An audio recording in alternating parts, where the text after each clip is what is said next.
hindi na kita mahal, Chiharu. At mas lalong hindi ko kailangan ng isang asawang mukhang basahan sa harap ng mga kliyente ko. Ang mga salitang iyon ay hindi binigkas ng pasigaw. Ngunit ang bawat titik ay tila isang matalim na balisong na bumaon sa gitna ng dibdib ni Chiharu. Nanigas ang kanyang mga daliri na kanina lang ay pilit na humahawak sa sandok. Ang mainit na lugaw na niluluto niya para sa may sakit na anak na si Ami ay nagpapatuloy sa paggulo. Ngunit ang buong katawan ni Chiharu ay binalot ng isang nakapanlulumong panlalamig. Dahan-dahan niyang binitiwan ang sandok. Hindi ito lumika ng malakas na kalabog, kundi isang mapurol na tunog habang lumulubog sa malapot na pagkain. Tila ba sumisimbolo sa sarili niyang buhay na unti-unting nilalamon ng kawalan ng pag-asa. Lumingon siya ng dahan-dahan. Ang kanyang paningin ay bahagyang malabo dahil sa taas ng kanyang lagnat at sa luhang pilit niyang pinipigilan. Sa pintuan ng kanilang maliit at tumutulong kusina, nakatayo si Mark. Ang lalaking pinag-alayan niya ng 5 taon ng pananahimik at sakripisyo. Suot nito ang isang mamahaling suit na ang perang pambili ay nanggaling sa bonus ng proyektong si Chiharu mismo ang palihim na nag-ayos ng disenyo. Ngunit sa tabi nito, nakakapit sa braso ni Mark ang isang babaeng tila isang makulay na paro-paro sa gitna ng madilim na bahay. Si Stacy. Ang bango ng mamahaling pabango ni Stacy ay sumulasok sa ilong ni Chiharu.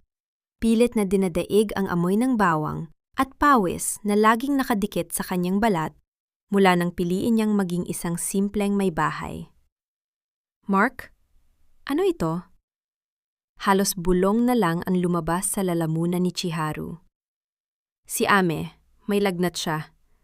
At ako, hindi ko yata kayang tumayo ng matagal. Isang mapanuyang tawa ang pinakawala ni Stacy. Humakbang ito ng lalang malapit. Ang mga takong ng kanyang sapatos ay lumilikha ng matitigas na tunog sa lumang sahig na kahoy. Poor Chiharu, hanggang ngayon ba naman gagamitin mo ang bata para kaawaan ka? Look at yourself. You look like a ghost.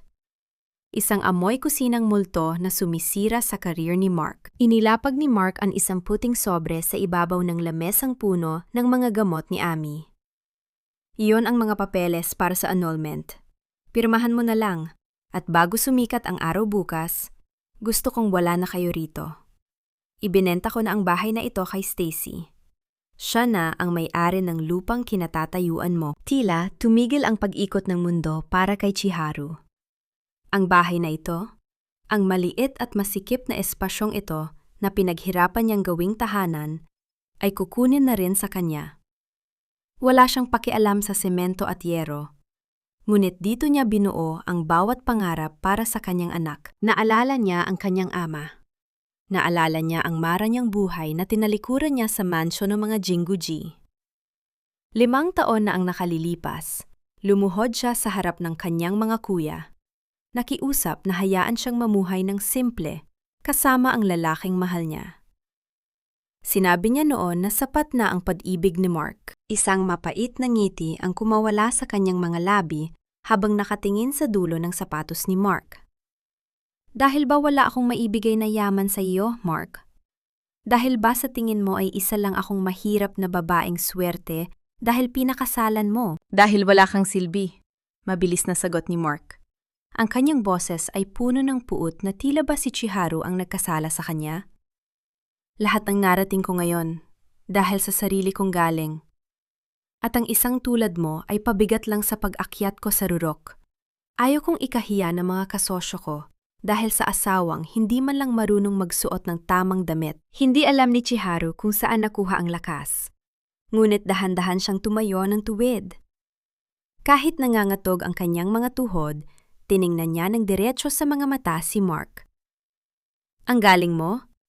Mark, bawat linyang iginuhit mo sa huli mong proyekto, bawat kalkulasyon ng istruktura na ipinagmamalaki mo, alam nating dalawa kung kaninong kamay ang gumawa niyon habang natutulog ka. Nanlisik ang mga mata ni Mark. Isang marahas na hakbang ang ginawa nito at hinablot ang braso ni Chiharu. Ang higpit ng pagkakahawak nito ay sapat na para mag-iwan ng pulang marka sa kanyang maputlang balat. Huwag mong susubukang angkinin ang tagumpay ko. You're just a failed architect who chose to be a maid. Yun lang ang halaga mo. Biglang bumukas ang pinto ng maliit na silid. Doon ay nakatayo ang 4 na taong gulang na si Ami. Yakap-yakap ang isang lumang manika. Ang mga mata nito ay mapungay dahil sa sakit. At ang kanyang maliliit na balikat ay nanginginig sa takot habang nakatingin sa kanyang amang nananakit sa kanyang ina. Mommy! Ang maliit na tinig ni Ami ay tila isang kidlat na nagpaguho sa huling pader ng pagtitimpi ni Chiharu. Agad na kumala si Chiharu mula sa pagkahahawak ni Mark at napatakbo patungo sa kanyang anak. Niyakap niya ito ng mahigpit, pilit na itinatago ang muka ng bata sa kanyang dibdib. Umalis na kayo. Malamig na utos ni Stacy habang tinitingnan ang kanyang relo. May appointment pa kami ni Mark sa isang luxury restaurant. I don't want to see your pathetic faces pagbalik namin. Kunin mo na ang lahat ng basurang pag-aari mo, Chiharu. Pati na yung anak mo na kasing amoy mo rin. Hindi sumagot si Chiharu. Wala na siyang luha na maibubuhos para sa mga taong ito. Ang tanging nararamdaman niya ay ang init ng katawan ni Ami at ang malamig na hangin na pumapasok mula sa siwang ng kanilang bintana. Makalipas ang ilang oras, sa gitna ng isang malakas na buhos ng ulan na tila nakikiramay sa kanyang pighati, nakatayo si Chiharu sa gilid ng kalsada. Bitbit niya ang isang maliit na bag ng mga lumang damit at ang kanyang anak na binalot niya ng makapal na kumot. Ang bawat patak ng ulan ay tila hagupit ng latigo sa kanyang may sakit na katawan. Wala siyang pera. Wala siyang matutuluyan. Ang lahat ng kanyang ipon ay lihim niyang inilagay sa bank account ni Mark para sa puhunan ng kanilang kinabukasan. Isang kinabukasan na ninakaw na sa kanya. Habang naglalakad sa madilim na bangketa, tumigil si Chiharu sa tapat ng isang malaking digital billboard na nagliliwanag sa gitna ng kadiliman. Doon, sa itaas ng lahat, ay ang logo ng Jinguji Group of Companies, ang imperyong tinalikuran niya. Ang mukha ng kanyang panganay na kuya, si Kenji Jinguji, ay flashed sa screen, seryoso at makapangyarihan. Tumingala si Chiharu. Ang tubig ulan ay dumadaloy sa kanyang mukha, humahalo sa mapait na luha na sa wakas ay kumawala na. Naramdaman niya ang maliliit na kamay ni Ami na humahawak sa kanyang leeg. Mommy, saan tayo pupunta? Bulong ng bata. Huminga ng malalim si Chiharu. Ang kanyang mga mata na dati ay puno ng kaamuan ay dahan-dahang nagbago. May isang apoy na muling nagliyab sa gitna ng kanyang pagkawasak. Ang sikat na arkitekto na si Chiharu Jinguji na matagal niyang ibinaon sa limot ay unti-unting gumigising. Pupunta tayo sa lolo at sa mga tito mo, Ami, sagot niya. Ang kanyang boses ay hindi na naninginig. At pangako ko sa iyo, hinding-hindi na tayo muling magugutom. Hinding-hindi na tayo muling yuyuko sa kahit na sino. Sa di kalayuan, isang itim na sasakyan ang dahan-dahang huminto, at ang liwanag ng headlight nito ay tumama sa mag-ina, tila isang hudyat ng pagsisimula ng isang bagyo na wawakasan ang lahat ng nagmalupit sa kanila. Ang bawat hakbang ni Chiharu sa baha ay tila paglakad sa ibabaw ng mga bubog. Mabigat ang kanyang pakiramdam, hindi lamang inhal sa basang-basang suot na damit, kundi dahil sa bigat ng katawan ni Ami na unti-unti nang nawawala ng lakas sa kanyang mga bisig.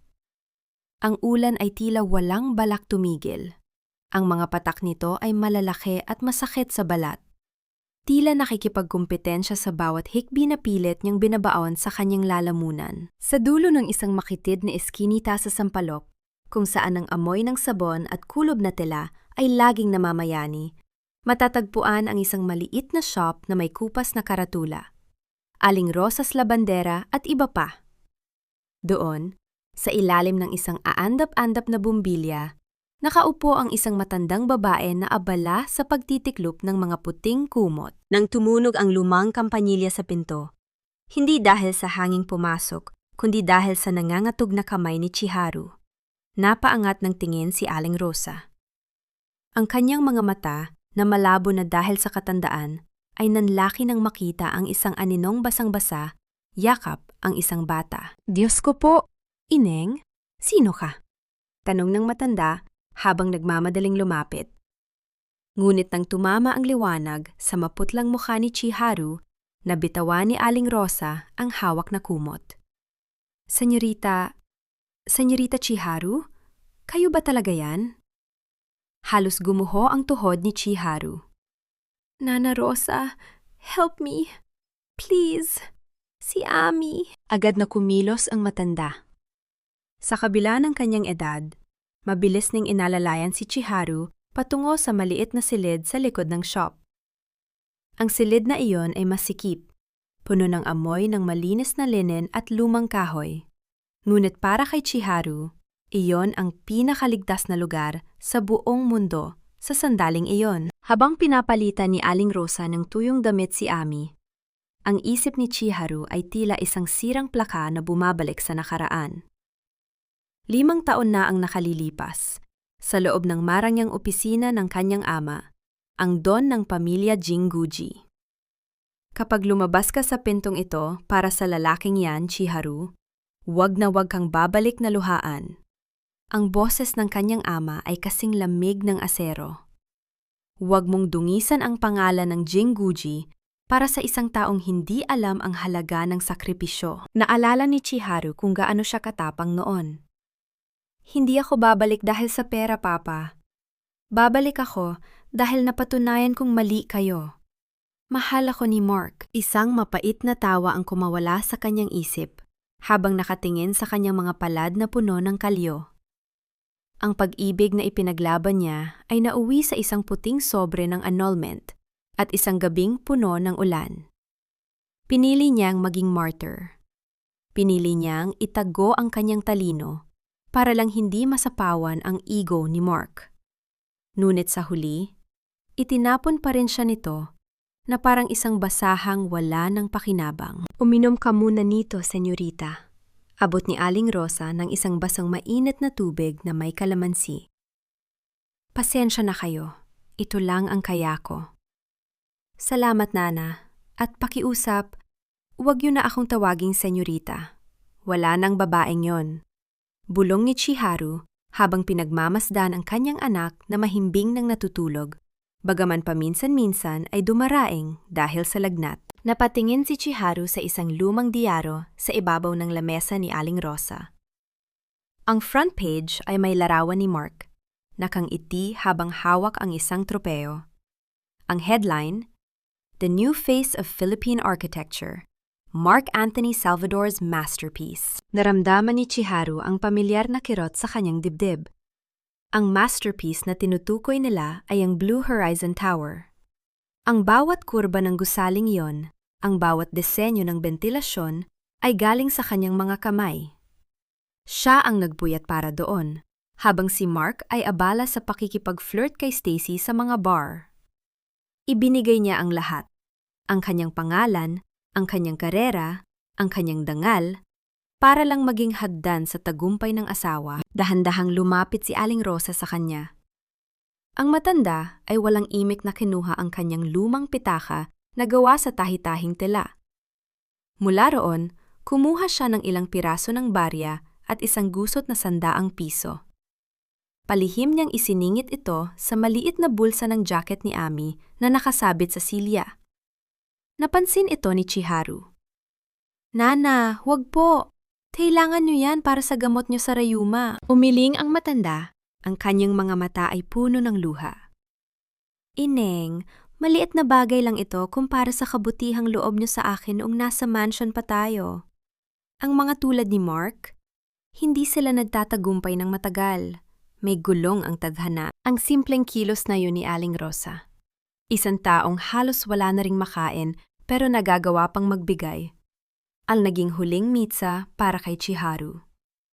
Kung ang ibang tao ay nakakakita ng halaga sa kanya, bakit niya hinaya ang tapakan siya ni Mark? Bakit niya hinaya ang magdusa ang kanyang anak sa isang buhay na hindi naman nararapat para dito? Kinuha ni Chiharu ang kanyang lumang bag. Sa pinakailalim na bahagi, nakatago ang isang maliit kulay gintong card na may nakaukit na letrang J. Ito ang emergency contact card na ibinigay ng kanyang kuya Kenji noong araw na umalis siya. Sinabi ni Kenji noon na kahit kailan, sa kahit anong oras, isang tawag lang niya ay darating sila. 5 taon siyang nagtiis. 5 taon siyang naging anino. Pero ngayong gabi, habang naririnig ang bawat patak ng ulan sa bubong na yero, alam ni Chiharu na tapos na ang panahon ng pagtitiis. Kinuha niya ang lumang teleponyo ni Aling Rosa. Ang kanyang mga daliri ay nanginginig habang pinipindot ang bawat numero. Bawat tunog ng dial ay tila pintig ng kanyang puso, puno ng takot, ngunit puno rin ng paninindigan. Pagkalipas ng ilang ring, isang malalim at baritono na boses ang sumagot sa kabilang linya. Isang boses na puno ng otoridad, ngunit bakas ang pagod. "Hello? Who is this? It's 2 in the morning!" Ani ng lalaki sa wikang Ingles. Napapikit si Chiharu.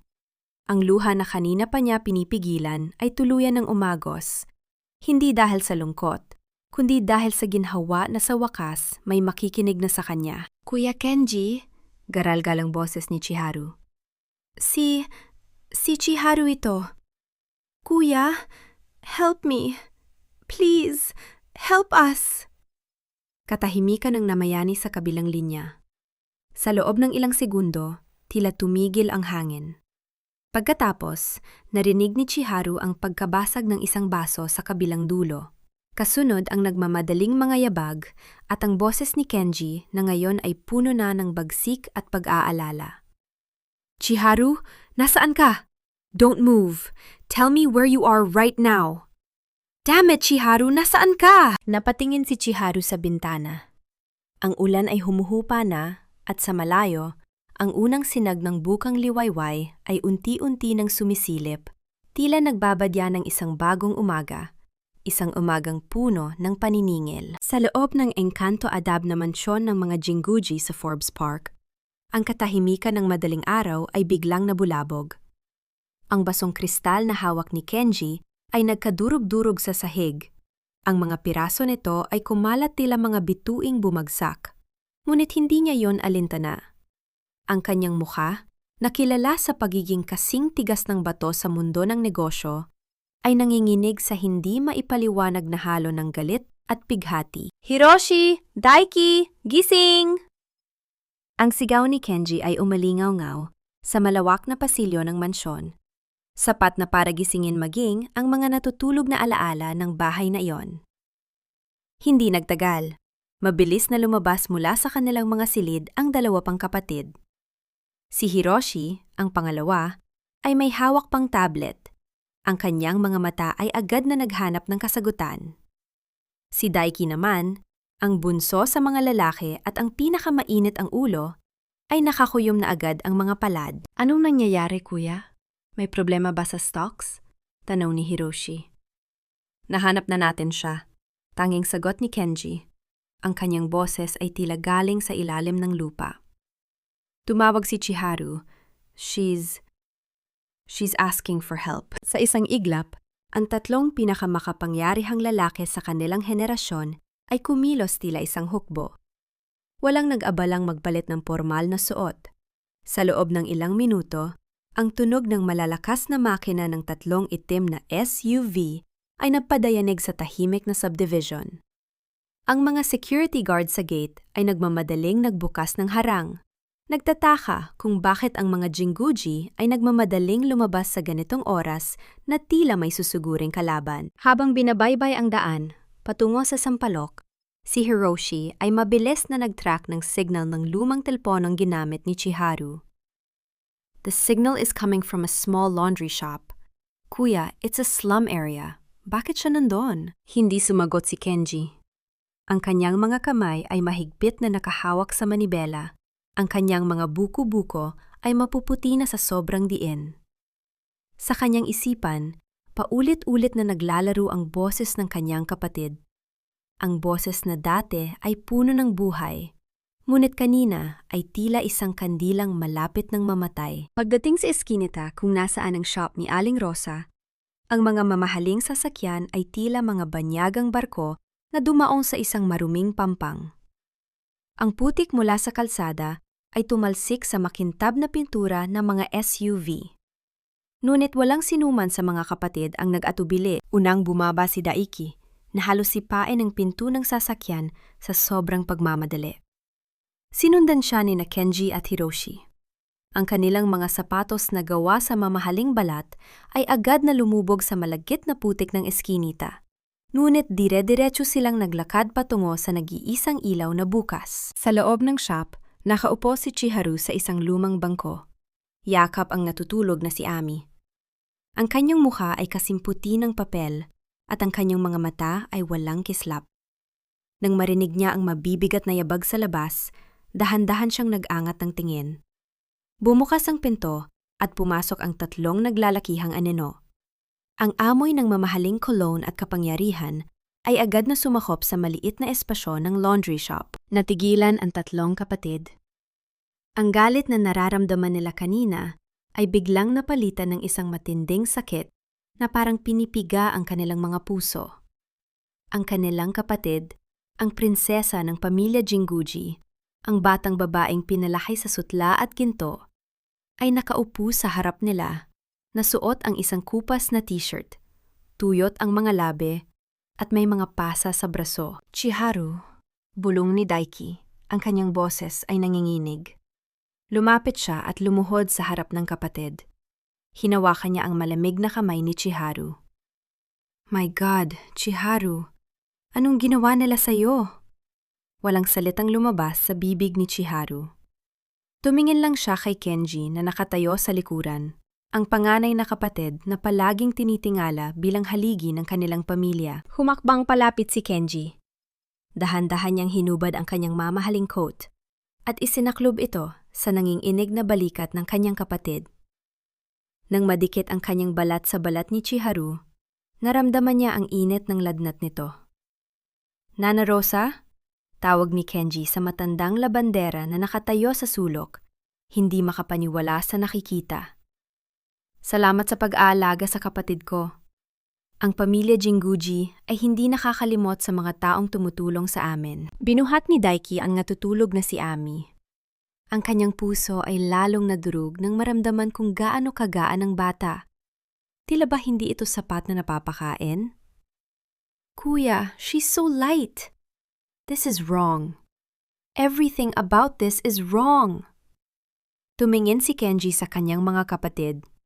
Ang kanyang mga mata ay naglalabas ng isang nakakatakot na liwanag.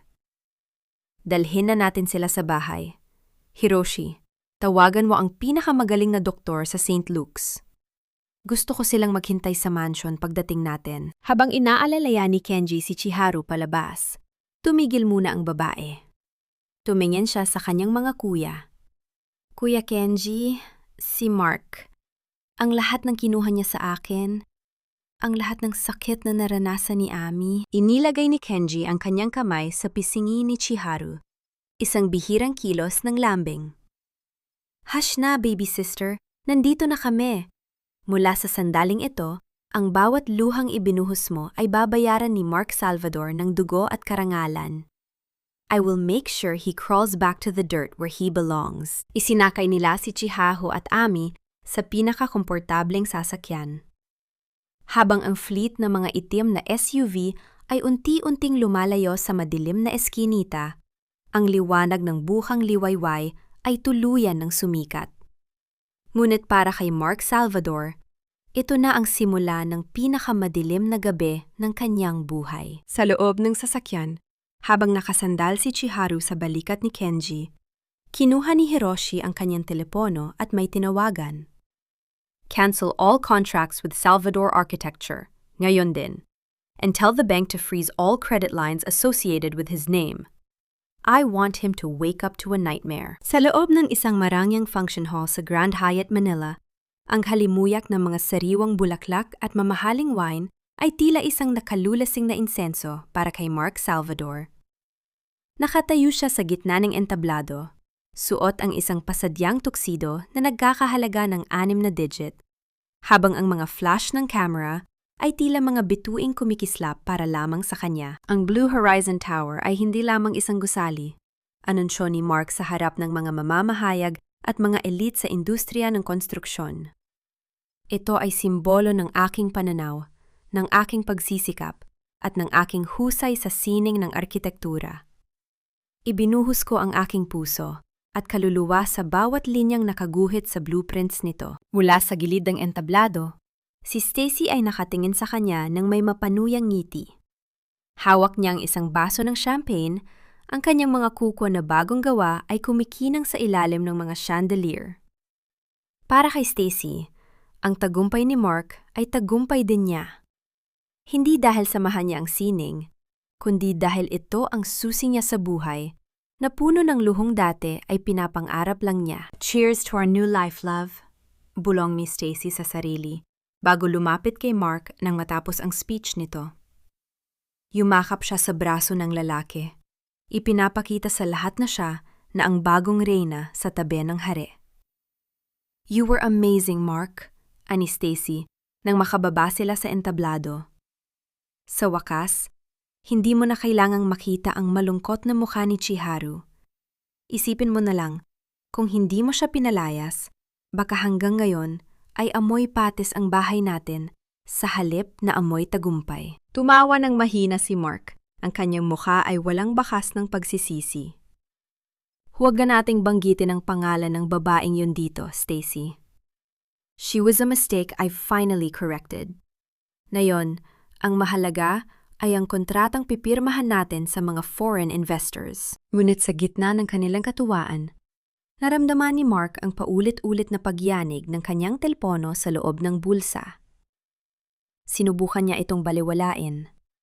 Ngunit nang makita niyang ang tumatawag ay ang kanyang Chief Financial Officer, napilitan siyang humiwalay sandali sa grupo. Bakit ka tumatawag? Nasa gitna ako ng selebrasyon. Bulyaw ni Mark nang sagutin ang tawag. Sir, may malaking problema. Sagot ng boses sa kabilang linya, na tila galing sa isang taong malapit ng himatayin. Lahat ng lines of credit natin sa Metrobank at BDO ay biglang na-freeze. Ang mga supplier ng semento at asero para sa Blue Horizon, tumatawag na rin sila. Kinansela nila ang lahat ng deliveries dahil daw sa payment risks. Ano? Imposible! Maayos ang cash flow natin! Sigaw ni Mark, na nakakuha ng atensyon ng ilang malapit na bisita. Agad nang hininaan ang kanyang boses. Ayusin niyo yan. Tawagan niyo ang mga bangko. Sinubukan na namin, sir. Pero ang sabi lang nila, ito ay utos mula sa pinakataas. At may mas malala pa, ang mga foreign investors na kausap nyo kanina, nag-email na sila. Pinapatigil muna nila ang pagpasok ng pondo dahil may lumabas na issue tungkol sa intellectual property ng disenyo. Nanlamig ang mga kamay ni Mark. Ang bawat salita ng CFO ay tila isang malakas na sampal na unti-unting nagpapagising sa kanya mula sa kanyang magandang panaginip. Paano nangyaring sa loob lamang ng ilang oras, pagkatapos niyang palayasin si Chiharu ay gumuho ang lahat? Bumalik siya sa tabi ni Stacy. Ang kanyang muka ay bahagyang namumutla. What's wrong, Mark? You look like you saw a ghost. Biro ni Stacy na hindi napapansin ang tensyon. Nothing, just some minor hiccup sa opisina. Pagsisinungaling ni Mark. Ayaw niyang mapahiya sa harap ng maraming tao, lalo na sa harap ng babaeng pinili niya dahil sa ganda at katayuan. Ngunit hindi pa man siya nakakabawi, isang lalaking nakasuot ng formal na itim na suit ang lumapit sa kanila. Ang lalaki ay may dalang isang leather na briefcase at may aura ng pagiging seryoso na tila hindi nababagay sa masayang okasyon. Mr. Mark Anthony Salvador? Tanong ng lalaki. Yes, that's me. Sino ka? Medyo mayabang na tanong ni Mark. Ang lalaki ay kumuha ng isang dokumento mula sa kanyang bag. I am Attorney Victorino, representing an undisclosed client. Narito ako para ihatid ang isang cease and desist order laban sa inyo at sa inyong kumpanya. Kasama na rin dito ang isang demanda para sa copyright infringement at damages. Nabitawan ni Stacy ang kanyang baso ng champagne. Ang tunog ng pagkabasag ng kristal sa sahig ay tila isang hudyat ng simula ng sakuna. Lahat ng tao sa paligid ay tumahimik at nagsimulang bumulong. Anong demanda? Anong kalokohan nito? Singhal ni Mark, pilit na itinatago ang kanyang takot. Tumingin ng diretso ang abogado kay Mark. Ang kanyang boses ay malinaw at mariin. Ang lahat ng disenyong ipinagmamalaki niyo ngayong gabi ay pag-aari ng aking kliyente. May hawak kaming mga orihinal na blueprints, timestamped digital files at mga testimonya na nagpapatunay na ang Blue Horizon Tower ay hindi niyo gawa. Sino ang kliyente mo? Sabihin mo sa akin. Sigaw ni Mark na ngayon ay wala na sa lugar. Ang abogado ay ningumiti ng bahagya. Isaniting tila nagsasabing, alam niya ang lahat ng sekreto ni Mark. Malalaman niyo rin sa takdang panahon, Mr. Salvador. Ngunit sa ngayon, ang utos ng korte ay malinaw. Itigil ang lahat ng konstruksyon at ihanda ang inyong sarili para sa kabayaran ng lahat ng ninakaw niyo. Habang papalayo ang abogado, ang mga bulong ng mga bisita ay tila naging malalakas na tinig ng pangungutya. Si Stacy ay dahan-dahang binitawan ang braso ni Mark. Tumitingin sa paligid ng may halong hiya at pangamba. Sa gitna ng malawak na ballroom, kung saan kanina lang ay itinuturing siyang hari, si Mark Salvador ay nakatayo ngayon ng nag-iisa. Isang lalaking nagsimulang maramdaman ang bigat ng langit na malapit nang bumagsak sa kanyang ulo. Sa loob ng marangyang silid-bihisan ng mansyon ng mga Jinguji, ang hangin ay puno ng halimuyak ng sariwang sampagwita at mamahaling mga langis. Nakaupo si Chiharu sa harap ng isang malaking salamin na may mga ukit na ginto. Pinagmamasdan niya ang kanyang sariling refleksyon habang dahan-dahang sinusuklay ng isang dalubhasang tagapag-ayos ang kanyang mahabang buhok. Wala na ang maputlang balat na puno ng dumi mula sa ulan. Wala na ang mga matang puno ng takot.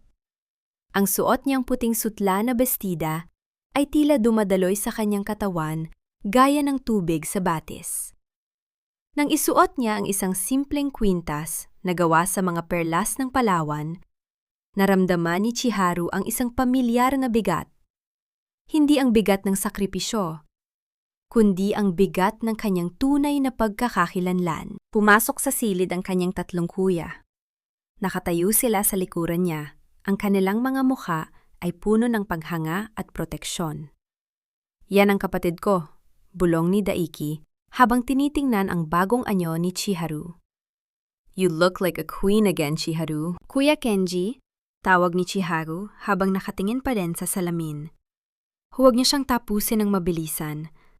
Gusto kong maramdaman ni Mark ang bawat segundo ng pagguho ng kanyang mundo. Gusto kong makita niya kung paano mawala ang lahat ng bagay na inisip niyang higit na mahalaga kaysa sa amin ni Ami. Tumango si Kenji. Ang kanyang muka ay seryoso. Gagawin namin ang lahat ng gusto mo. Sisiguraduhin ni Hiroshi na bawat bangko sa bansa ay magiging masikip para sa kanya. At si Daiki naman ang bahala sa kanyang reputasyon sa social media. But for now, kailangan mong sunduin si Ami sa paaralan.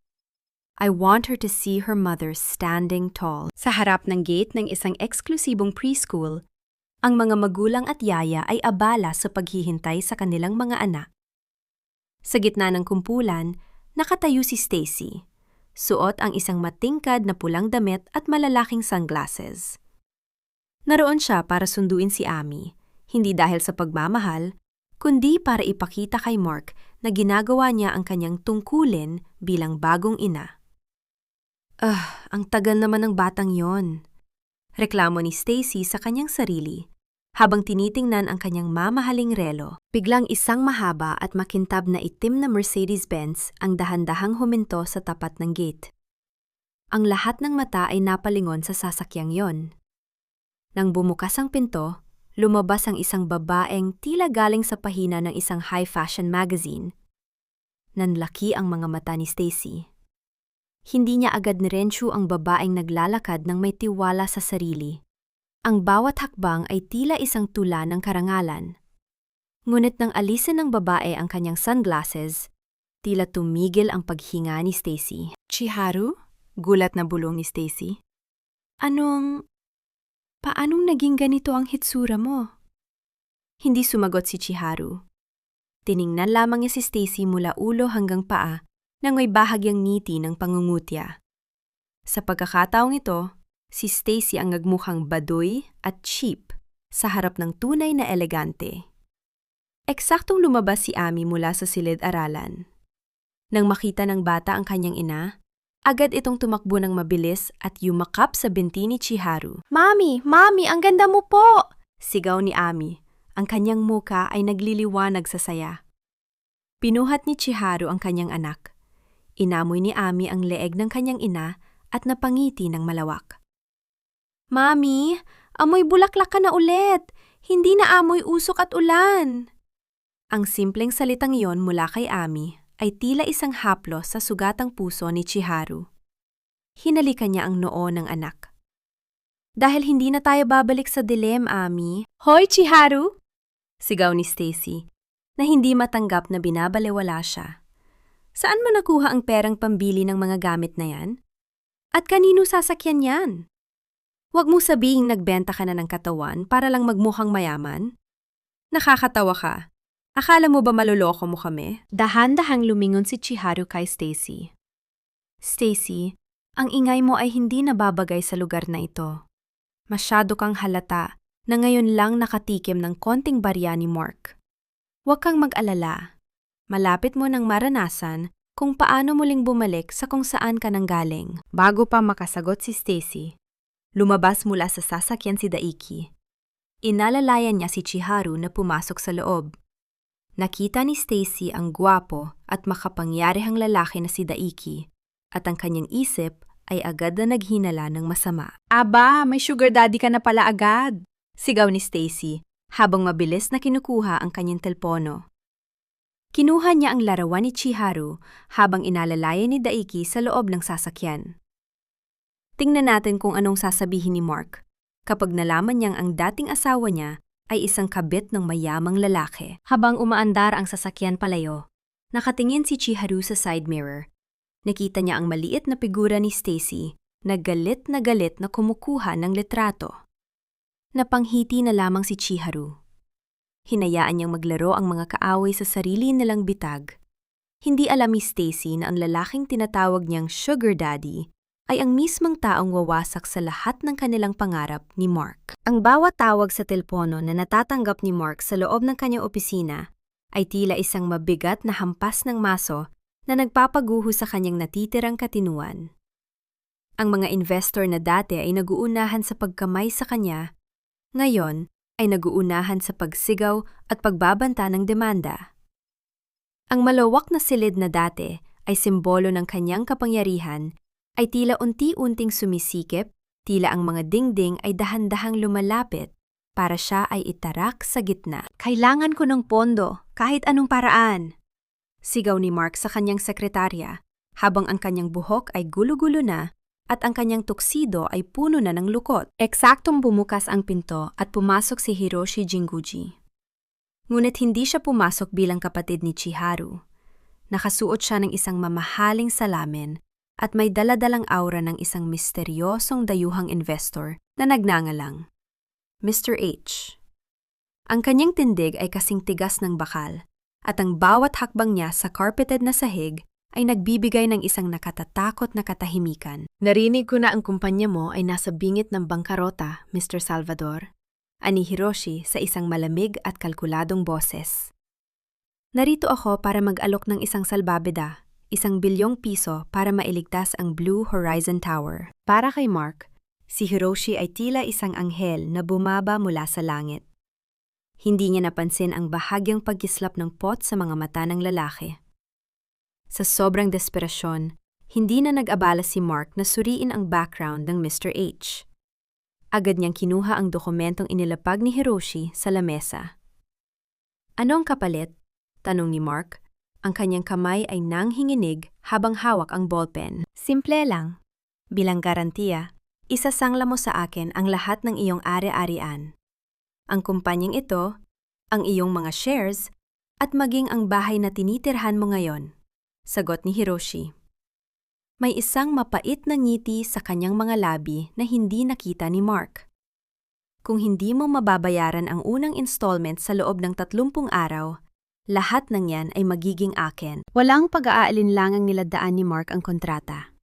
Sa kanyang isip, sapat na ang pondong ito para itago ang kanyang mga anomalya at simulan ang bagong buhay kasama si Stacy. Hindi niya alam na ang bawat letrang isinulat niya sa papel na iyon ay ang huling pako sa kanyang sariling kabaong. Habang nangyayari ang transaksyon, si Stacy naman ay nasa isang marangyang mall sa Makati. Sa kabila ng krisis sa kumpanya, tila wala siyang pakialam. Gamit ang credit card na ibinigay ni Mark mula sa down payment ng bagong investor, kumuha siya ng 3 limitadong edisyon na Hermes Birkin. Ay swipe mo na yan, miss. Huwag mo nang tingnan ang presyo. Maarteng utos ni Stacy sa sales lady habang tinitingnan ang kanyang sarili sa salamin. Para sa kanya, ang pera ni Mark ay parang balon na hindi nauubos.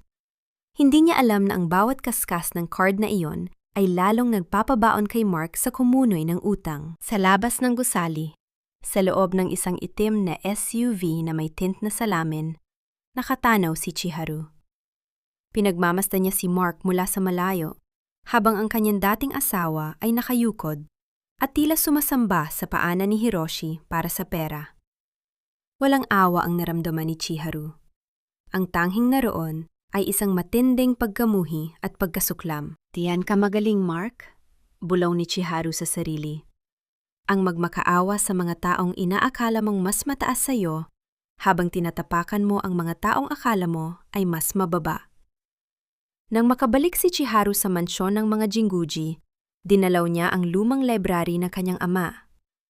Doon, sa ilalim ng mga tumpok ng lumang dokumento, nakahanap siya ng isang kupas na sobre na may pangalan ng kanyang ina. Sa loob nito ay isang liham na hindi pa nabubuksan. Nang basahin ni Chiharu ang nilalaman, tila tumigil ang pintig ng kanyang puso. Ang liham ay tungkol sa isang lihim na koneksyon sa pagitan ng kanyang ina at ng ina ni Mark. Isang utang na loob na hindi nabayaran at isang kasunduan na matagal nang ibinaon ng panahon. Bakit na yan ko lang ito nalaman? Tanong ni Chiharu, habang ang kanyang mga daliri ay humahawak ng mahigpit sa papel. May isang mas malalim na dahilan pala kung bakit hinayaan ng tadhana na magtagpo ang landas nila ni Mark. At hindi iyon tungkol sa pag-ibig. Eksaktong pumasok si Kenji sa silid, may hawak na isang eleganteng card na kulay ginto at itim. May regalo ako sa iyo, Chiharu, ani Kenji. Ipinadala na natin ang imbitasyon kay Mark Salvador. Inimbita natin siya sa pinaka-prestigyosong event ng taon, ang grand launching ng bagong lead architect ng Jinguji Group. Isang malamig na ngiti ang sumilay sa mukha ni Chiharu.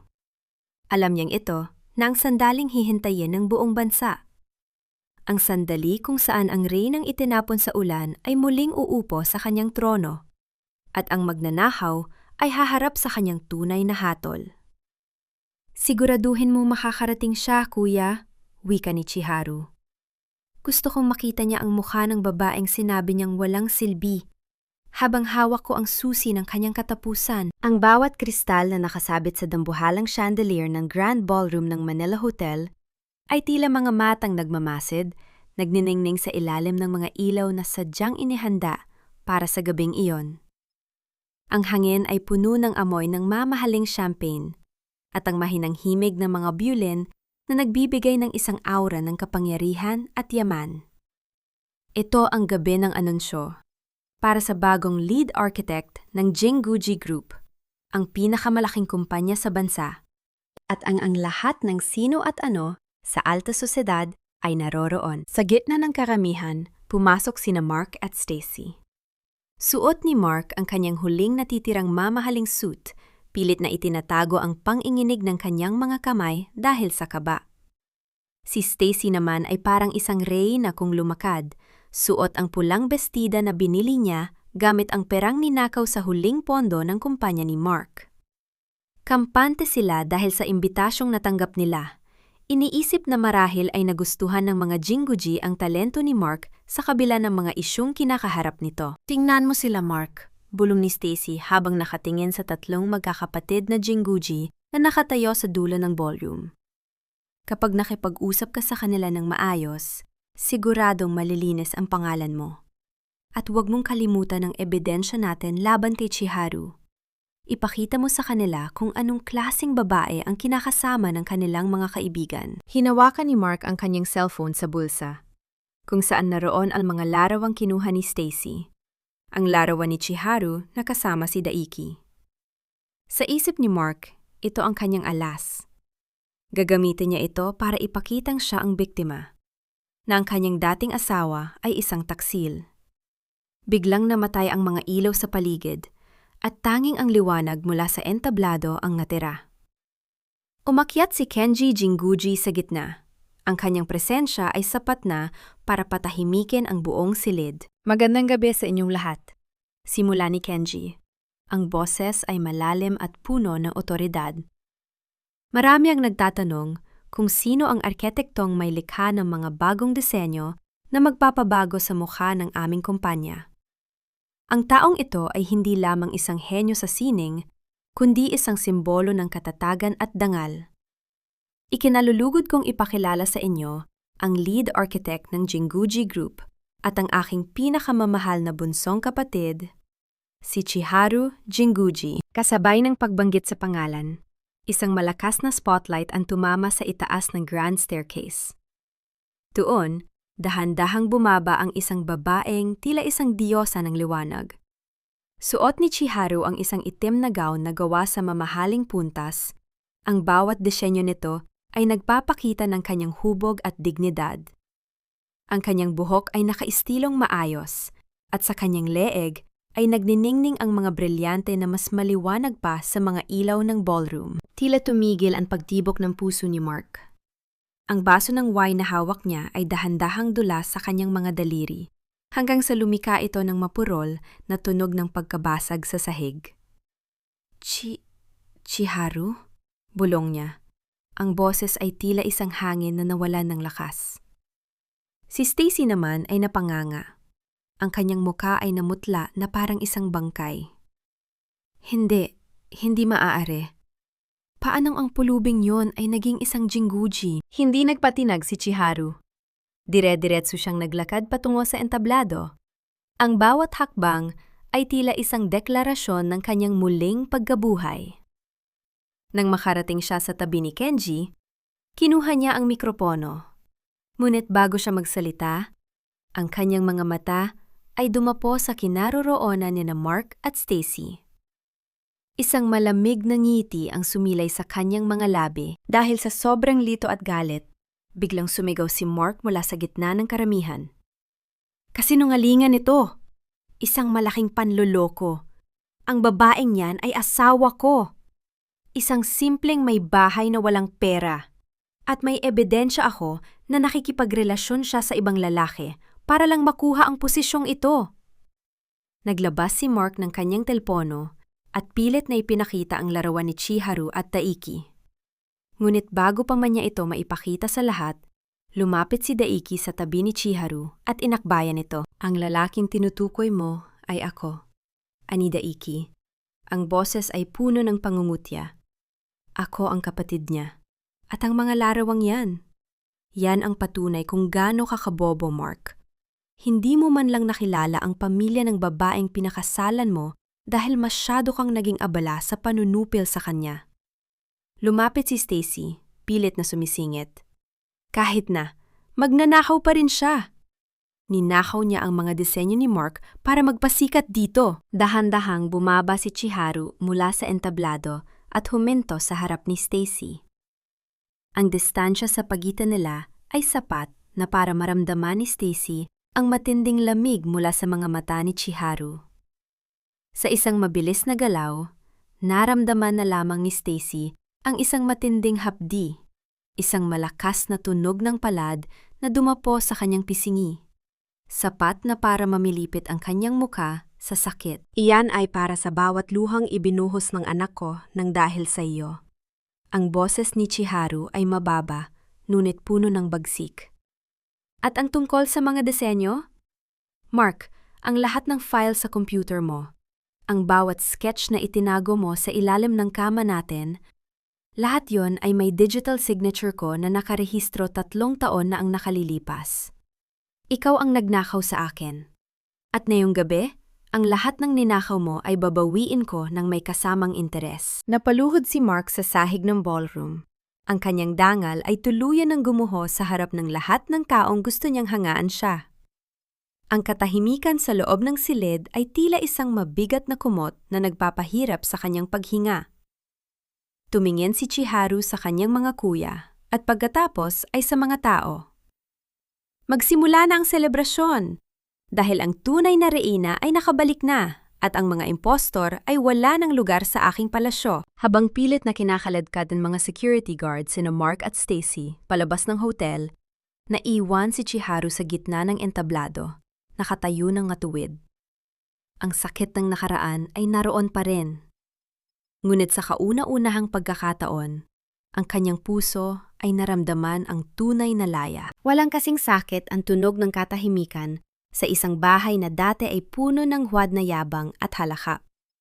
Ang bawat sulok ng mansyon na ipinatayo ni Mark Salvador gamit ang pawis at talino ni Chiharu ay tila naging isang malaking libingan ng kanyang mga pangarap.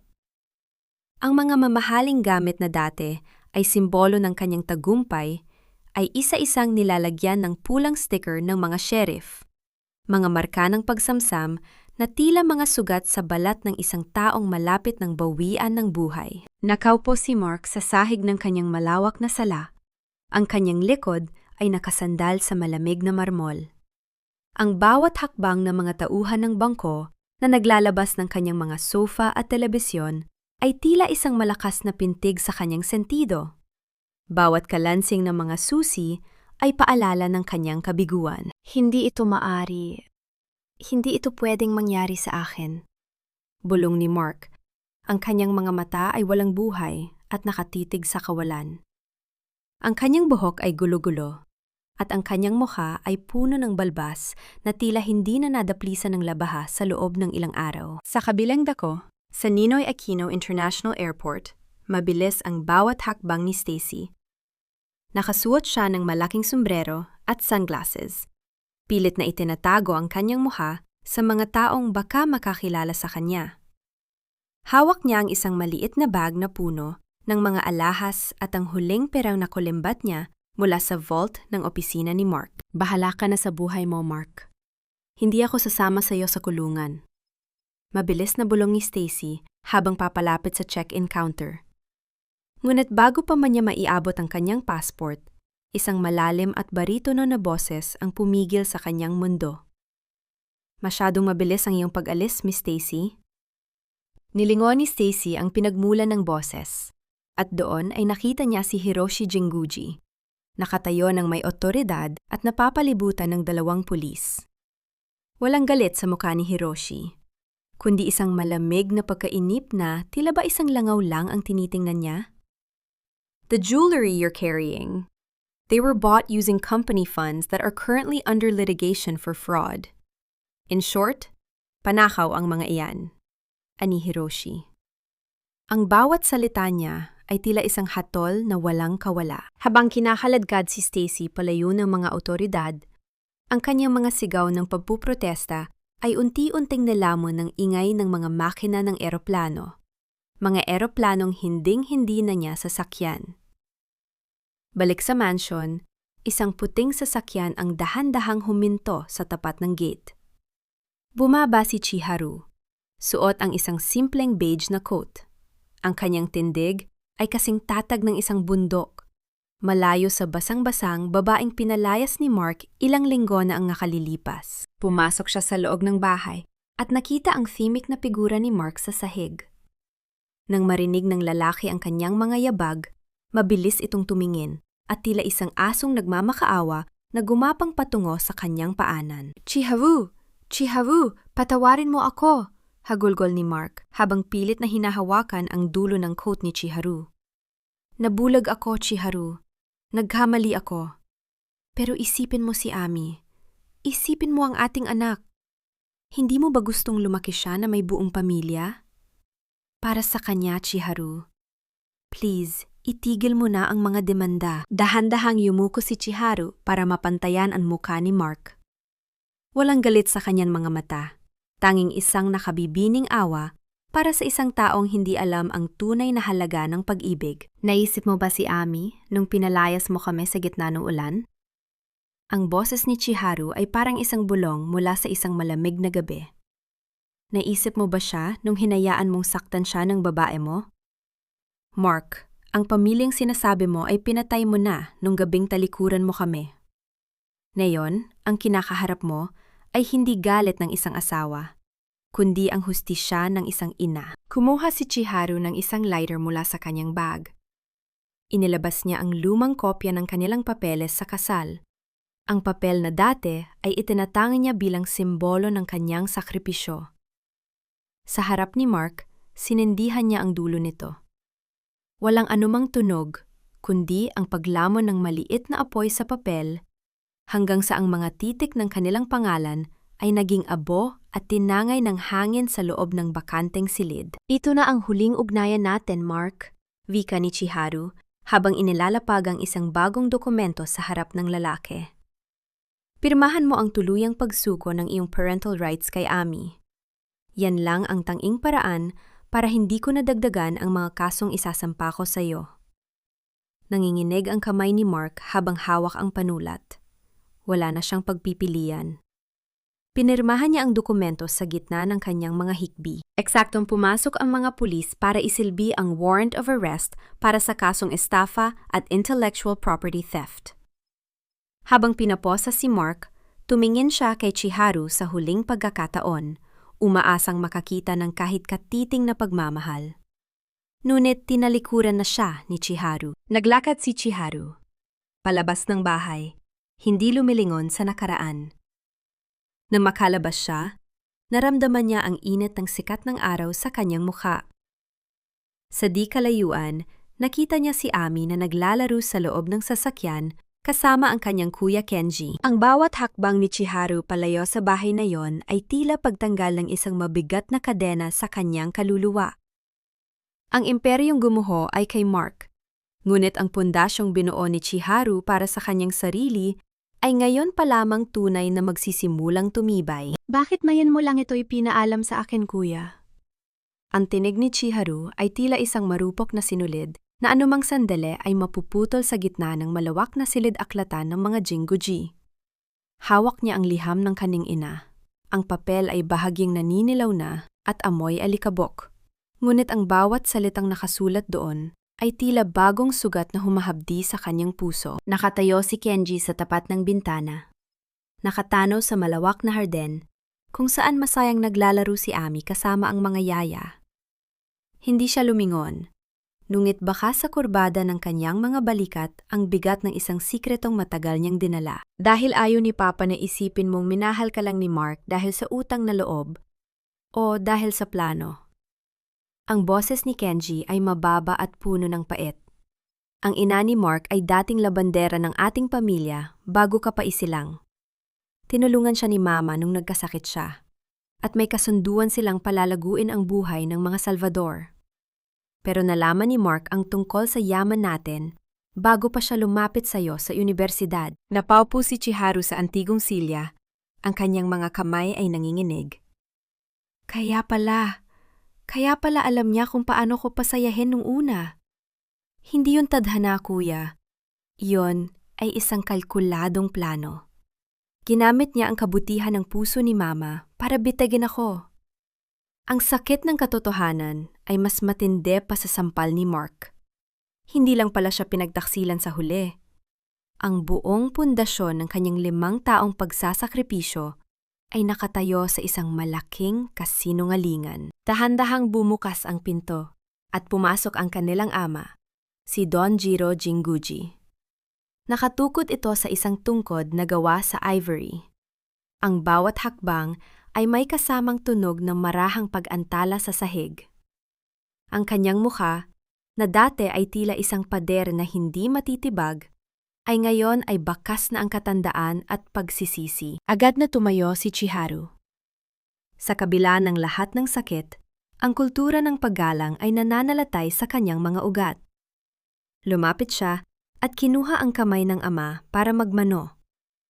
Ang pagdampi ng no sa likod ng kamay ng matanda ay tila isang tulay na muling nagdurugtong sa kanilang naputol na ugnayan. "Patawad, anak," bulong ng matanda. Ang kanyang boses ay bahagyang nangangatog. "Hinayaan kitang magdusa dahil akala ko ay kailangan mong matutunan ang pait ng mundo ng mag-isa. Pero nagkamali ako. Ang isang Jinguji ay hindi dapat hinahayaang mabasag ng ganoon katindi." Umiling si Chiharu, habang ang mga luha ay dahan-dahang dumadaloy sa kanyang pisingi. "Hindi ako nabasag, Papa. Nadurog lang ako sandali para muling mabuo ng mas matibay. Kung hindi ko naranasan ang ulan, hindi ko malalaman kung gaano kasarap ang masilungan ng tunay na tahanan." Sa hapon na iyon, dinala ni Chiharu si Ami sa sementeryo kung saan nakahimlay ang kanyang ina. Inilapag niya ang mga sariwang bulaklak ng lila sa ibabaw ng marmol.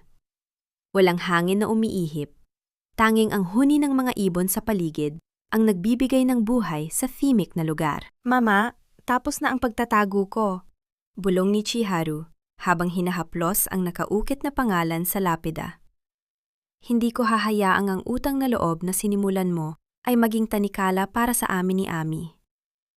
Gagamitin ko ang talinong ibinigay niyo sa akin para bumuo ng isang bagay na mas malaki kaysa sa sarili ko." Pagbalik sa mansion, inilabas ni Chiharu ang kanyang mga gamit sa pagguhit. Sa harap ng isang malinis na papel, nagsimulang gumalaw ang kanyang lapis. Hindi ito disenyo ng isang skyscraper o ng isang luxury hotel. Ang kanyang iginuguhit ay ang plano para sa Bahay Pag-asa, isang sanctuary para sa mga inang pinalayas, minaltrato at nawalan ng boses, gaya ng naging kalagayan niya noon. Pumasok sina Hiroshi at Taiki. May dalang mga dokumento para sa kanyang bagong kumpanya. Nakita nila ang seryosong mukha ni Chiharu. Ang mga mata nito ay naglalabas ng isang kakaibang liwanag, isang apoy na hindi na muling mapapatay ng kahit anong bagyo. "Ito ang unang proyekto ko bilang lead architect ng Jinguji," ani Chiharu, habang ipinapakita ang sketch ng isang gusaling tila mga nakabukas na palad na handang kumupko. "Gusto ko malaman ng bawat babaeng masasaktan na may lugar silang pwedeng puntahan, na hindi sila kailangang manatiling biktima." Ngunit sa gitna ng katahimikan ng gabi, habang tinitingnan ni Chiharu ang huling piraso ng liham ng kanyang ina, napansin niya ang isang maliit na note sa likod nito na hindi niya napansin kanina. May isang pangalan ng isang bangko sa Switzerland at isang account number na nakasulat sa maliliit na titik. "Ano ito?" tanong ni Chiharu sa kanyang sarili. Ang misteryong ito ay tila isang bagong pinto na bumubukas, isang lihim na maaaring magpabago hindi lamang sa kanyang buhay, kundi sa buong kinabukasan ng mga Jinguji. Ang sikat ng araw sa umagang iyon ay tila isang mainit na yakap mula sa langit, nagbibigay ng liwanag sa bagong pinturang puti ng Bahay Pag-asa. Ang bawat haligi ng gusali ay nakatayo ng matuwid. Tila ba sumasalamin sa katatagan ng babaeng nagdisenyo nito? Ito na ang araw ng inaugurasyon, at ang bakuran ay puno ng mga taong nagnanais masaksihan ang muling pagbangon ng isang bituin sa mundo ng arkitektura. Nakatayo si Chiharu sa tapat ng malaking salamin sa lobby. Suot ang isang eleganteng kulay asul na suit. Ang kanyang buhok ay nakapusod ng maayos. Inilalantad ang kanyang mukha na ngayon ay wala ng bahid ng pag-aalinlangan. Sa kanyang tabi, ang tatlong kuya niya ay nakatayo tila mga bantay na hari, sina Kenji, Hiroshi, at Daiki. Hindi nila siya iniwan sa bawat puyat at pagod na iginugol niya sa proyektong ito. "Mommy, look! Ang ganda po ng garden!" sigaw ni Ami habang tumatakbo patungo sa kanya, suot ang isang bulaklakin na bestida. Binuhat ni Chiharu ang anak at hinalikan ito sa pisingi. Ang bawat pagod niya ay tila naglalaho tuwing nararamdaman niya ang tibok ng puso ng kanyang anak. Ang seremonya ay nagsimula sa isang themic na panalangin. Nang dumating ang sandali ng paggupit ng laso, hindi lamang si Chiharu ang humawak sa gunting. Inanyayahan niya ang ilang mga inang unang nanirahan sa center. Mga inang tulad niya ay dumaas din sa madilim na kalsada ng pang-aapi. Ang tunog ng paggupit ng laso ay sinundan ng isang masigabong palakpakan na tila ba isang hudyat ng kalayaan para sa kanilang lahat. Hindi ko lang ito binuo para sa sining, ani Chiharu, sa kanyang maikling talumpate, habang ang kanyang boses ay malinaw na umabot sa bawat sulok ng silid. Binuo ko ito dahil alam ko ang pakiramdam ng walang masilungan. Ang gusaling ito ay patunay na kahit gaano katindi ang bagyo, mayroon at mayroong tayong lugar na matatawag na tahanan. Sa gitna ng pagtitipon, isang lalaking nakasuot ng simpleng polo barong ang lumapit sa kanya. Siya ay si Leo, isang batang arkitekto na kilala sa kanyang dedikasyon sa mga social projects. Siya ang napiling katuwang ni Chiharu para sa susunod na yugto ng pagpapalawak ng center. Isang karangalan ang makatrabaho ka, Miss Jinguji, wika ni Leo nang may tapat na ngiti. Ang iyong disenyo, may kaluluwa ito. Hindi ito basta bato at semento lamang. Salamat, Leo. Ang sining ay walang saysay kung hindi ito nakakatulong sa kapwa, sagot ni Chiharu. May kakaibang gaan sa pakiramdam ni Chiharu habang kausap ang lalaki. Isang pagkilala na hindi base sa yaman, kundi sa parehong layunin. Matapos ang kaganapan, habang ang lahat ay abala sa pagkukwentuhan, lumayo sandali si Chiharu at naglakad patungo sa balkonahe ng gusali. Mula roon, tiningnan niya ang kanyang mga blueprints na nakalatag sa mesa. Napangiti siya. Noon, gumuguhit siya para sa karangalan ng isang lalaking hindi siya pinahalagahan. Ngayon, gumuguhit siya para sa sarili niyang pangarap at para sa kinabukasan ng iba. Naramdaman ni Chiharu ang isang kakaibang timik, isang kapayapaan na matagal niyang ipinagkait sa kanyang sarili. Ang bawat linyang iginuhit niya ay tila mga tahi na nagdugtong sa kanyang nawasak na pagkatao. Hindi na siya ang biktima. Siya na ang architect ng kanyang sariling kapalaran. Ngunit sa labas ng mataas na bakod ng Jinguji Estate, sa madilim na sulok ng kalsada, isang figura ang nakamasid. Si Stacy, na kamakailan lamang ay nakalabas ng kulungan dahil sa isang butas sa batas at sa tulong ng mga dati niyang koneksyon, ay nakatitig sa bahay Pag-asa nang may mga matang puno ng apoy. Ang kanyang dating marangyang buhay ay naglaho na, at ang tanging natitira sa kanya ay ang isang lason na tinatawag na paghihigante. Humigpit ang hawak ni Stacy sa isang luma at kalawanging susi. Ang susi ng bahay na dati ay tinitirhan nila ni Mark. Akala mo ba tapos na tayo, Chiharu? Bulong niya sa hangin. Ang kanyang boses ay tila isang babala ng paparating na unos. Kung paano mo kinuha ang lahat sa akin, ganon ko rin wawakasan ang bawat pangarap na binuo mo. Hindi na mamalaya ni Chiharu, habang niyayakap ang kanyang tagumpay, na ang mga anino ng nakaraan ay dahan-dahan ng gumagapang pabalik, handang subukin ang tibay ng pundasyong kanyang itinayo. Wala na si Ami. Ang tatlong salitang iyon na binigkas ng yaya ay tila isang malakas na dagundong na nagpaguho sa mundo ni Chiharu. Ang manika na laging yakap ng kanyang anak ay nakahiga sa gitna ng damuhan ng mansyon, marumi at tila itinapon ng may dahas. Walang hangin na umiihip, ngunit ang buong paligid ay binalot ng isang nakakasakal na takot na tila ba ang bawat dahon sa hardin ay tumigil sa paghinga. Hindi nagsisigaw si Chiharu. Sa halip, naramdaman niya ang isang matinding lamig na gumagapang mula sa kanyang mga paa hanggang sa kanyang puso. Ang kanyang mga mata ay nanatiling nakatitig sa manika, habang ang kanyang isip ay mabilis na nagtatatag ng isang plano. Ang dating mahinang Chiharu ay matagal nang namatay. Ang hinarap ng panganib na yon ay ang reyna ng mga Jinguji. Kuya Hiroshi, itrack mo ang sasakyang dumaan sa gate 5 minutes ago. Ang boses ni Chiharu ay mababa, ngunit puno ng otoridad habang kinakausap ang kanyang kapatid sa telepono. Kuya Daiki, i-lockdown mo ang lahat ng exit sa Forbes Park. Ngayon din! Hindi nagtagal, nakatanggap si Chiharu ng isang mensahe mula sa isang hindi kilalang numero. Isang larawan ni Ami na nakaupo sa loob ng isang madilim at abandonadong gusali. Ang gusaling huling proyekto ni Mark na hindi natapos dahil sa demanda. kasama sa mensahe ang isang lokasyon at isang babala. Halika rito ng mag-isa kung ayaw mong mawala ang huling bagay na mahalaga sa iyo. Sa gitna ng isang gumuguhong istruktura ng semento at kalawanging bakal, nakatayo si Stacy. Ang kanyang mukha ay hindi nakakikitaan ng ganda. Ang kanyang mga mata ay nanglilisik at ang kanyang buhok ay gulo-gulo. Tila isang anino ng kanyang dating sarili. Sa tabi niya, si Amy ay nakatali sa isang silya. Ang maliliit na luha nito ay dahan-dahang dumadaloy sa kanyang maruming pisingi. Narinig ang mahinang tunog ng mga sapatos ni Chiharu sa ibabaw ng mga durog na bato. Pumasok siya sa loob nang walang anumang armas. Ang kanyang tindig ay matuwid at walang bakas ng takot. "Iwanan mo ang anak ko, Stacy," ani Chiharu. Ang boses ay umalingaw-ngaw sa fimic na gusali. "Bakit ko gagawin yon? Kinuha mo ang lahat sa akin!" Sigaw ni Stacy. Ang kanyang boses ay tila isang punit na tela sa gitna ng katahimikan. "Dapat ay nabulok ka na sa ulan kasama ang batang ito. Pero tingnan mo, ikaw ang nagniningning habang ako ay nasa putik." Dahan-dahang humakbang si Chiharu palapit.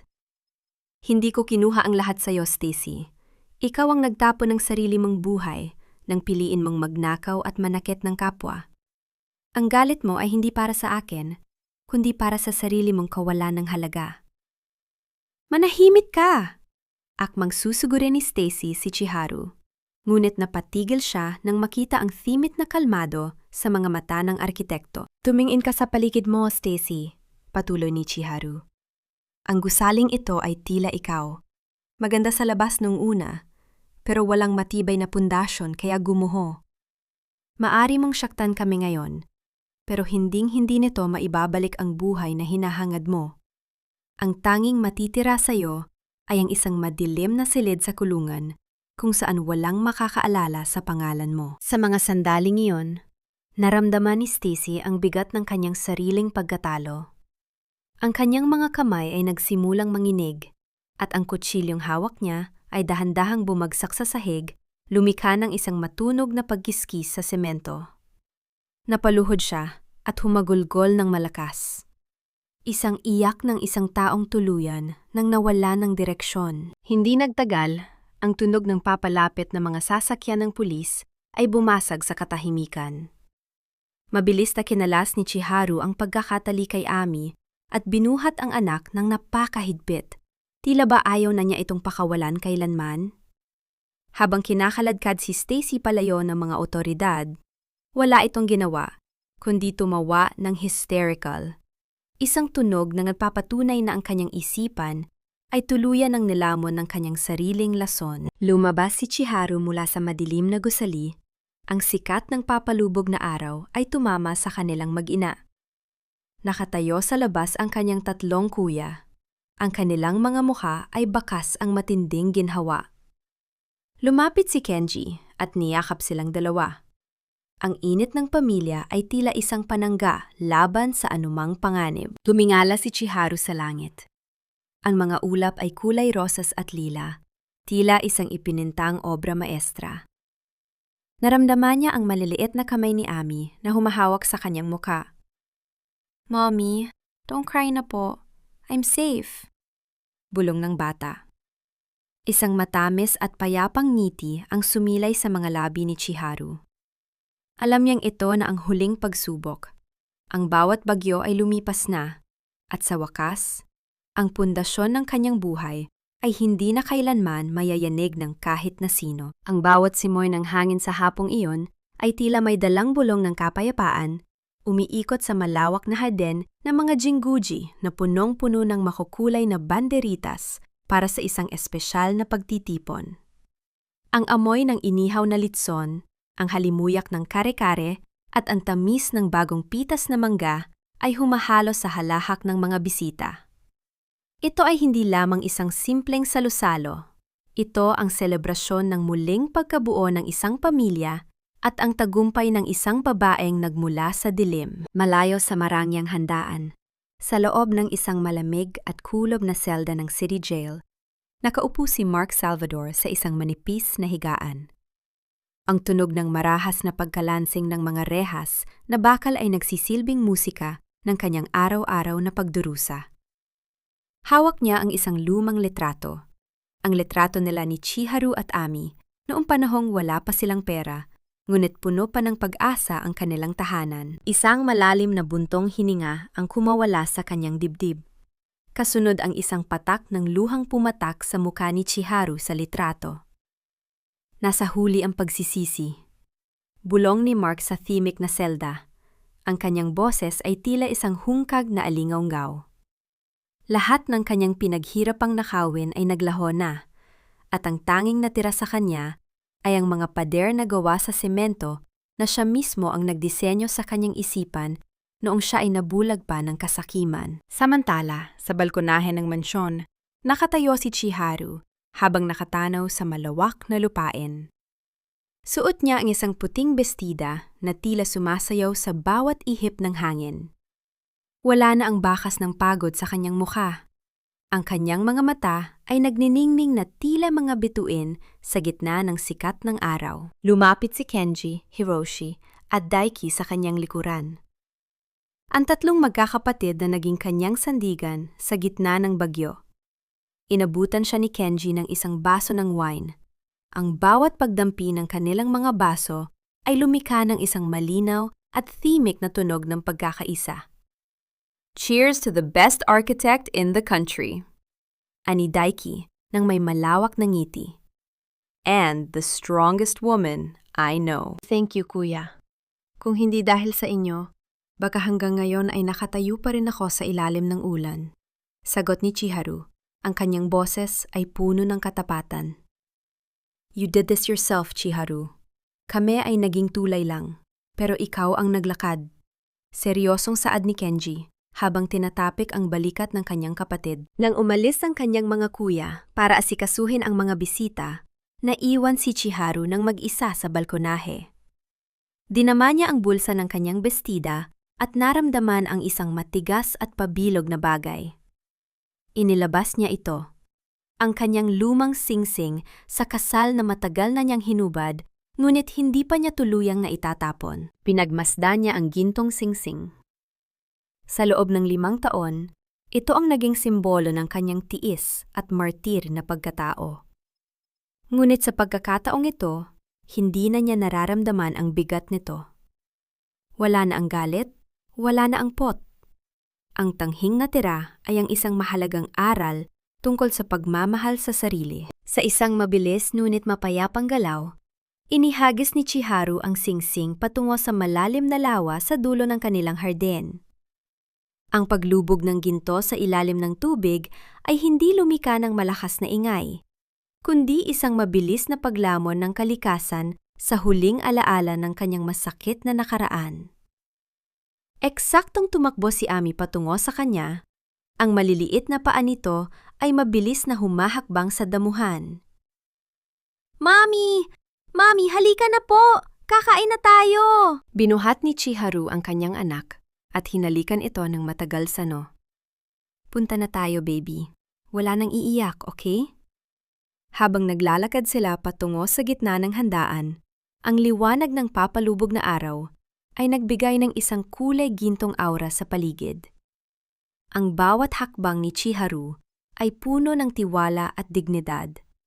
Alam niyang ang bawat haligi ng kanyang buhay na yon ay matibay na dahil hindi na ito nakasandal sa pangako ng iba, kundi sa sarili niyang lakas. Tumigil siya sandali at lumingon sa malayo. Tila kinakausap ang kanyang sarili sa huling pagkakataon. I am not just a Jinguji. I am Chiharu, the architect of my own soul. Sa gitna ng masayang musika at init ng pagmamahal ng kanyang pamilya, tuluyan ng nagsara ang aklat ng kanyang pighati. At sa pagbukas ng bagong kabanata, ang bawat linyang iguguhit ni Chiharu ay hindi na tungkol sa pagtitiis, kundi tungkol sa walang hanggang pag-asa at pag-ibig na nagmumula sa loob. Ang bawat dapit hapon sa Bahay Pag-asa ay may dalang kakaibang kulay. Isang halo ng lila, kahel, at ginto na tila ba ang langit mismo ay nakikigalak sa bawat pusong, unti-unting humihilom sa loob ng gusaling iyon. Habang nakatayo si Chiharu sa malawak na garden, pinagmamasdan niya ang mga inang naroon na masayang nagtatanim ng mga halamang gamot. Ang tunog ng kanilang mga kwentuhan at mahihinang tawa ay tila isang oyayi na nagpapatunay na ang buhay ay laging may paraan para magsimula muli. Dahan-dahang hinaplos ni Chiharu ang kanyang mga palad. Wala na ang mga kalyo ng paghihirap, ngunit nananatili ang alaala ng bawat luhang dumaloy sa kanyang mga kamay. Napanghiti siya nang maalala ang lihim na account sa Switzerland na iniwan ng kanyang ina. Hindi lamang pala yon basta kayamanan. Yon ay isang mensahe ng pananalig. Isang paalala na ang kanyang ina ay naniwala sa kanyang kakayahan bago pa man niya ito natuklasan sa kanyang sarili. Ginamit niya ang bawat sentimo niyon hindi para sa luho, kundi para masiguro na ang Bahay Pag-asa ay mananatiling isang matibay na sandigan para sa mga susunod pang henerasyon. Naramdaman niya ang isang pamilya na presensya sa kanyang tabi. Si Leo, ang arkitektong katuwang niya sa bawat pangarap, ay lumapit ng may dalang-dalawang tasa ng mainit na tsaa. Ang amoy ng sariwang tsaa ay humalo sa bango ng mga bulaklak sa paligid, nagbibigay ng isang pakiramdam ng kapanatagan na hindi kailanman naibigay sa kanya ng nakaraan. Malayo na ang narating ng proyektong ito, Chiharu. Mahinang wika ni Leo. Ang kanyang mga mata ay puno ng paghanga, hindi lamang sa gusali, kundi sa babaeng nasa harap niya. Sabi nila, ang arkitektura ay tungkol sa pagtatayo ng pader. Pero sa iyo, natutunan ko na ang tunay na arkitektura ay ang pagbuo ng mga tulay patungo sa kalayaan. Salamat, Leo, sagot ni Chiharu habang tinatanggap ang tasa. Ang init nito ay dahan-dahang lumaganap sa kanyang katawan. Natutunan ko na ang pagpapatawad ay hindi para sa mga taong nanakit sa atin. Ito ay para sa ating sarili. Isang paraan para tuluyan nating mabitawan ang mga tanikalang nagpapigat sa ating hakbang. Hindi na kailangan ni Chiharu na marinig ang balita tungkol kay Mark o kay Stacy para makaramdam ng tagumpay. Ang mabulok sila sa likod ng mga rehas ay bahagi lamang ng batas ng tao. Ngunit ang kanyang paglaya mula sa galit, ang tunay na hatol ng langit. Sa kanyang puso, wala nang puwang ang puot. Ang tanging naroon ay ang malawak na espasyo para sa pagmamahal. Para kay Ami, para sa kanyang pamilya, at para sa kanyang sarili. Mula sa malayo, nakita niya ang kanyang tatlong kuya na dumarating, bitbit si Ami na tila isang munting prinsesa. Ang halahak ni Ami ay umalingaw-ngaw sa buong bakuran, isang tunog na mas matamis pa sa anumang kanta. Ang pagkakaisa ng pamilya Jinguji ay hindi na muling mayayanig, dahil ang bawat isa sa kanila ay natuto na ang tunay na yaman ay hindi nasusukat sa ginto, kundi sa tibay ng ugnayang pinanday ng katapatan. Tumingala si Chiharu sa unang bituing sumilip sa madilim na asul na langit. Napagtanto niya na ang bawat bighati na kanyang pinagdaanan, ang lamig ng ulan, ang hapdi ng pagtalikod, at ang dilim ng pag-iisa, ay mga bahagi lamang ng isang mas malaking disenyo. Ang bawat lamat sa kanyang puso ay nilagyan niya ng ginto ng karunungan, tila isang sining ng kintsugi, na nagpatingkad sa kanyang tunay na ganda. Sa huling pagkakataon, huminga ng malalim si Chiharu at binitawan ang isang thimik na panalangin ng pasasalamat. Ang reynang dati ay itinapon sa abo ay hindi lamang bumangon. Siya ay lumipad ng may bagong pakpak ng pag-asa. Ang kwento ng kanyang buhay ay hindi na isang trahedya, kundi isang walang hanggang kanta ng tagumpay. Dahil sa dulo ng lahat, natutunan niya ang pinakamahalagang aral. Ang pinakamagandang gusali na maaari nating itayo sa mundong ito ay hindi gawa sa semento o bakal, kundi ang isang buhay na puno ng dignidad, pagmamahal, at paninindigan. Ako si Chiharu Jinguji, ang arkitekto ng aking sariling kaluluwa. At sa wakas, nakauwi na ako.